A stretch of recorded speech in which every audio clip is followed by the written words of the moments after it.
And that occurs between the hours of 10 o'clock at night and 2 o'clock in the morning. Wait a minute now. So this suggests for us that there is some sort of rhythm that is taking place. There's some hard wiring that God has done in our bodies that is at play. And when we are not following that rhythm, we can suffer from sickness. Yes. What happens then is the brain never fully detoxifies.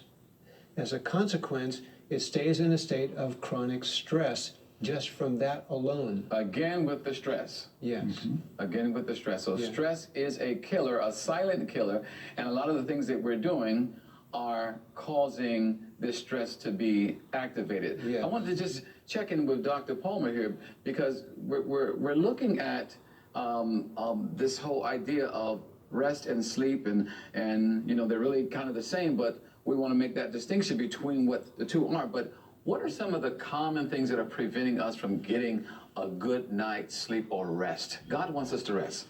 It's interesting as you look over the course of time, going back, say, to 1925, teenagers were getting 8 to 9 hours of sleep every night. Mm-hmm. Nowadays, that average is below 7 hours for teenagers.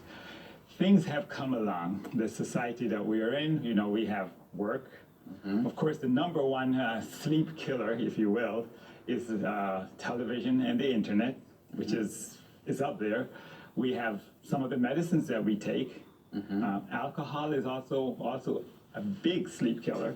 So there are a lot of things that are out there, and some people might not even think about it, but as you look at this cycle that Dr. Saeed just mentioned, the pineal gland, which is responsible primarily for making melatonin, the fix it and rejuvenate hormone. The way this process works, the daylight is important, the sunlight is very important, because the way serotonin, you mentioned serotonin, and that's the feel-good neurotransmitter, mm-hmm. It needs tryptophan, which directly relates to the foods we eat. And so the foods we eat are important, even to help us to sleep. And there are certain foods we know that will keep you awake, and certain things that certain stimulants that we have that will keep us awake. Coffee being a very big one. Soda pop. Another big one. Yeah. So the foods we eat also contribute to how good a sleep we have, and when we eat the foods make a big difference too. So we have a nice large cheese meat lovers pizza just before bed. We're probably not going to have a good night's rest, huh? Oh, that's a good thing to have at night, because it means that I, as a cardiologist, will have a lot of work.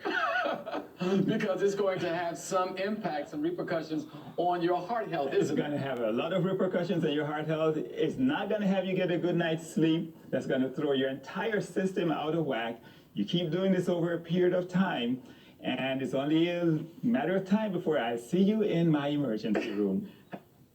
Well, you know what? We always want to be fair and balanced on this program, so we hear from you, and you know, some people say, well, yeah, that's what the doctors say, and sometimes they believe what the 6 o'clock news says more than anybody. So let's go to what the news says and see if they have some insights, if they corroborate what we're saying here. Let's take a look. Dr. Josie Ann Broussard of Cedars-Sinai Medical Center was one of the researchers who found that not enough sleep can increase the risk of obesity and type 2 diabetes. What it could mean for people who are trying to lose weight is that you might have more success if you're getting adequate sleep. They studied the cells of healthy people who got 8.5 hours of sleep and then compared the results to a night of half that. They found that after 4 nights of 4.5 hours of sleep, the subject's fat cells acted like those of someone 50 pounds heavier. What this study shows is that you can really have metabolic defects at the tissue level after not getting enough sleep. Proving that being well rested isn't just beneficial for cognitive function, but for overall health. The good news is, after 2 nights of 12 hours of sleep, the subjects were able to reverse their risk for diabetes. Diabetes? Are you serious? I mean, we're talking about not getting enough rest or sleep, and a person can become a type 2 diabetic. You better believe it. In fact, there is a study by Spiegel, Impact of Sleep and sleep loss that shows that there is a 30% reduction or lowering of the amount of insulin into the pancreas or released from the pancreas. And then there is a 40% drop in the sugar uptake into the tissue. So these are all things that signal to us that there's something going on the metabolic level, something dealing with the with insulin and getting into the tissue and so forth. And these are things associated with type 2 diabetes, right? Isn't that a scary thought? Who would have thunk it? Not having sleep could contribute to so many conditions, of which diabetes is one of them. And we see this woman in this news clip. She's getting the exercise, right? So she's thinking healthy, she's teaching healthy, but what she didn't know was that because she wasn't getting enough rest, she could actually become a type 2 diabetic. Right. So, I mean, let's talk about that a little more. And then I want to go back to the foods because, you know, this is the one that people have a real hard time with. Food as it relates to getting rest, right? Getting sleep. And I want to look at the rhythm of rest. So why is this happening? What the concern is here is what's called metabolic syndrome, which includes the tendency toward diabetes, obesity, heart disease, And high blood pressure. And high blood pressure. hypertension, accommodating that same pattern. And so one of the triggers to that around sleep is the issue of how the body reduces inflammation when we sleep. We mentioned 10 to 2 p.m. to a.m. is when the body cleanses the brain through the liver. Secondly, and by cleansing the blood. Secondly, from 2 to 6 approximately is when the cortisol 2 rhythm, a.m. to 6 a.m. 2 a.m. to 6 a.m., thank you, is when the cortisol rhythm begins to rise. And as it rises, it starts to reduce the inflammation through the body. If the body doesn't get that full resting phase sleep, then the inflammation can't reduce. So we become progressively more and more inflamed from previous stress, affecting the cardiovascular system, the joints, tissues in general. So this is all contributory to metabolic syndrome, diabetes, heart disease, hypertension, and obesity. So it sounds to me like getting back to, you know, God's original plan, his design. Man was to rest.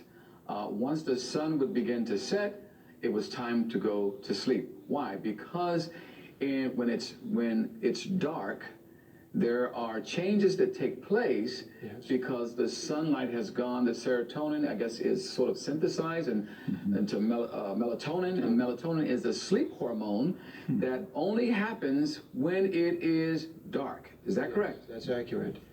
And there's one other hormone I want to mention in the brain called GABA.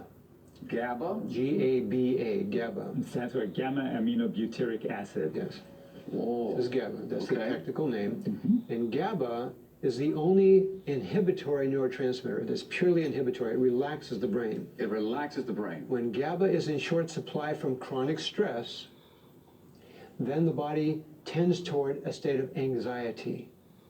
And a person can't shut down their brain from thinking. And I see this in many, many patients who are sleep deprived. They try to go to sleep, but the brain won't shut down.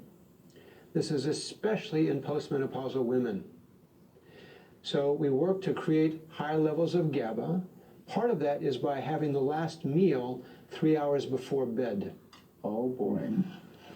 So you're saying that one of the most effective ways of dealing with that issue, with the GABA, is to regulate when the last meal is had so that there's no disruption or interference.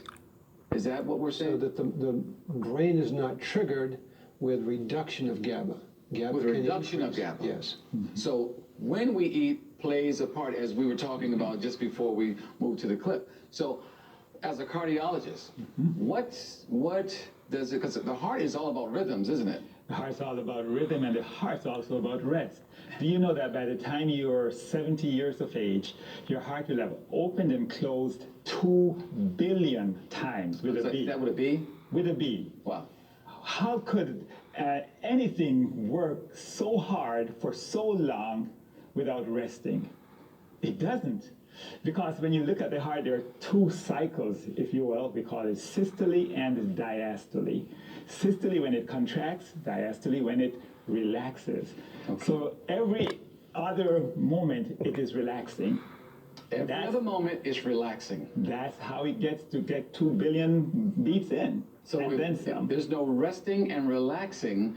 That same pattern that we see, that that's almost like in the microcosm, but in the on the macro level, our bodies need that same rhythm. That's the exact point.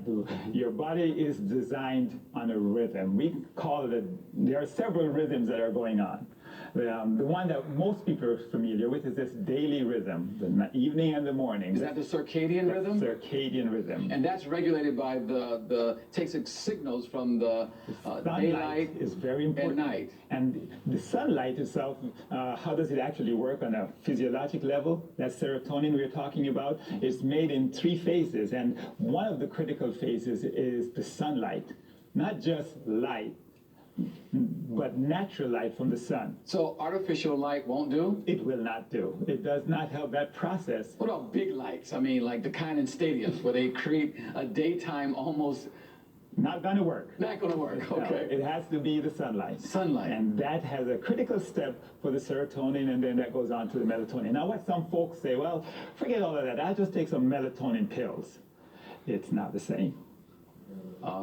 Now you just introduced an idea here, because there's that supplementation. A lot of people are going to lean upon supplementation rather than going to the source. That's right. We need to go to the source. Okay. All right. So There's a circadian rhythm. but I hear there are 5 rhythms. What? Yes. Circadian 5 rhythm? rhythms in chronobiology, the study of cycles in life. The first is ultradian, less than a day. The second is circadian, daily. The third is a septadian system, which is a 7-day cycle. Septadium. Yes, a 7-day cycle, 7-day cycle. affecting especially the immune system. That's why it takes a cold, for example, a week to recover. And along those same lines, around 7 days, you have the point for organ rejection. Yes. And the tissue edema. It's a very physiologically based cycle. And when you try to disrupt this, remember they tried in the French Revolution to go to a 10-day cycle. And it didn't work, did it? It says that the asylums were filled. Crazy. We're talking about not, well, we don't like to use the word crazy, but there was some serious mental disorders, mental issues. This is fascinating. Hold the thought, because we want to go and see what people think on the streets, and then we'll come back. We'll get our point of view, get the news, and now we want to get it from the street, and then we'll come back and we'll wrap it up. Let's take a look. All right, now sleep. A lot of people these days are worried about sleep. Do you ladies sleep? Yeah. It depends. Like in the daytime? Little power nap? I got time for the daytime. I don't got time to sleep. She does not have time to sleep. Neither do you. Life is way too important for sleep. Yeah, if you don't sleep, you don't make no money. You don't make the money. Ladies and gentlemen, if you want to pay your bills, you have to work. So don't ever sleep. That's good advice. You like staying up late at night, watching your favorite show, eating on some nachos? Yummy! Not too much. I'm usually asleep by 10:30, 11 p.m. at night. 10:30, man, the day is just beginning. The best shows come on after 11 p.m. I only sleep when I have nothing to do, or like when it's late at night. Or There you go, there you go. if I have something to do, then I'm awake. Just stay awake. Just keep burning the midnight oil. Burn it at 3 a.m., 6 a.m., 9 a.m. Just stay awake. Max knows what he's talking about here. Most people say they want sleep, but they really don't. They'd rather be out partying and hanging out with friends at night. You know, sleep isn't that important when you're having fun. Back to you, Rico. As we can see, rest is not all that important to the general population, is it? I mean, people are spending their time, they're doing things at night, they're on their computers, they just don't place much value on rest. And just before we went to them, we were talking about there's a weekly cycle, and Dr. Palmer, you pointed out that in history we saw that, our traditional 7-day week, which God instituted at the beginning of creation, was attempted to somehow be circumvented. And it was a 10-day week. Imagine that. A national experiment. It was a 10-day week. it went very poorly, didn't it? Did not turn. And no one has tried it since. But in spite of that, most people don't appreciate that there are wonderful things that take place in this 7-day cycle. And I want to just kind of bring those out because rest is a cycle, there's a rhythm there. We looked at it all the way down to the heart level. And you were mentioning just before we broke that there is a 7-day cycle in terms of the immune function. Let's talk about that just a little more because I think people need to hear because we believe that you should go 7 days and then rest on the 7th and follow that cycle. So people need to see that there's more than just, oh, we think it's a good idea, but physiologically something's happening, right? That's very correct. Something is happening that goes to the core of who we are as human beings. We were designed for the daily rest and also for the weekly rest. And when we get away from this, something happens to us physiologically. Wow. So what we have seen here is that there are things that are taking place not only on the physiological level, not only as we look at the daily sleep cycle, but there's a weekly cycle. And there were some thoughts that you were sharing also about the cortisol and the insulin, because we saw in a news clip that there's something with the insulin that's affecting people's health and turning people to diabetics. That's right. I mean, there's also the two other rhythms, lunar and solar, but I want to focus on this circadian pattern. At night, as the cortisol levels are rising, they're supposed to rise slowly to reduce inflammation. The problem occurs when the adrenals start to exhaust over time in a life of stress and poor sleep and poor diet and no exercise, etc. Then what occurs is the cortisol starts to surge at night, and it triggers the release of sugar, glucose, by tearing down protein. Then insulin has to surge behind it so that that excess glucose is taken up by the cells. Otherwise, it circulates and does damage to the cells of the vascular system, especially. When we get this cortisol, then insulin surge, we're as if we're in a sympathetic dominant mode, which is fight or flight. Like if a bear is chasing us. Exactly. So it's as Okay. if we're being chased by a bear in the middle of the night. We wake up with a start from 1:30 to 2:30 typically, and we say, what happened? And we can't get back to sleep because the adrenals are fatigued and the cortisol doesn't ramp back down. So recovery is important. Sleep is essential to that adrenal recovery. So in all this, people are wondering, well, when should I sleep? So why don't we take the last few moments that we have, and in fact, we have a short amount of time, but let's look at, very briefly, what's a good time to get to bed? Asleep by 10, No later than 10 no o'clock. later than 10. And how many hours should we get to sleep? How many hours should we sleep? What's the latest in science? The science will be saying 7 to 8 hours. It's actually the curve goes, if you get less than 6, you're shorter lifespan. If you get greater than 10, the same. So it's important to get to bed before midnight then, Yes. which a lot of people don't do. And as he is pointing out, really, an hour's sleep before midnight is worth 2 hours afterwards. Really? Please say that again, because that's, how's that go now? How does that work? For every hour of sleep we get before midnight, it's equivalent to 2 hours of sleep after midnight, and in fact, that sleep is unrecoverable. Wow. So if you go to bed after, because people will say, well, I need to sleep today because I have to make up for the sleep I didn't get. You can't make it up? Can't make it up. You can't make it up. No. But as we get sleep, the body takes full advantage of that. That's how we're designed by our Creator, so that we can recover from the issues we've created in our lives prior. So he has given us rest, not only daily, but he's given us a weekly rest Yes. to recover. Amen. Oh, friends, we should be looking to get the rest that God has given us every night. We should be looking for the rest that he gives us every week. In summary, it is important for us to rest in him.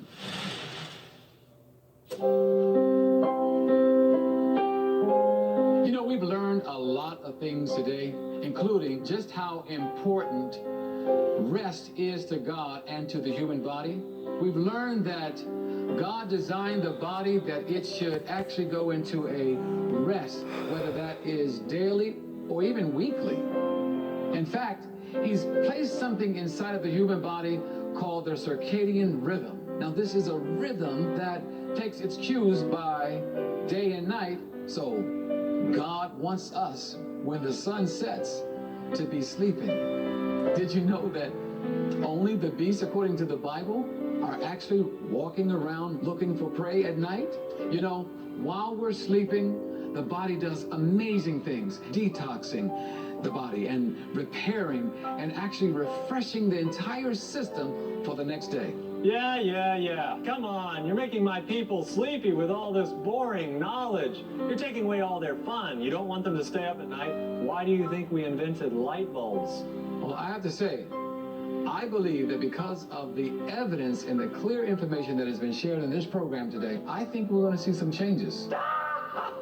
You are so naive. Maybe so. People live their lives. That's why we have light bulbs, so we can stay up at night. That's why my people work the graveyard shift and then they sleep all day long. I actually know that what we have shared in terms of how God desires us to have a rest, not only a daily rest, but a weekly rest, is going to make a difference in somebody's life. God wants us to be healthy. You know, He's promised us that if we would follow His blueprint, none of the diseases that He put on the Egyptians would affect us. And did you know they had diabetes? By not getting enough sleep, we shared today, you can actually become a diabetic. Well, that's our program for today. And as always, I leave you with this. 3 John 2, Beloved, I wish above all things that thou mayest prosper and be in health. I'm Rico Hill. And I'm the blue guy. Maranatha. Be well.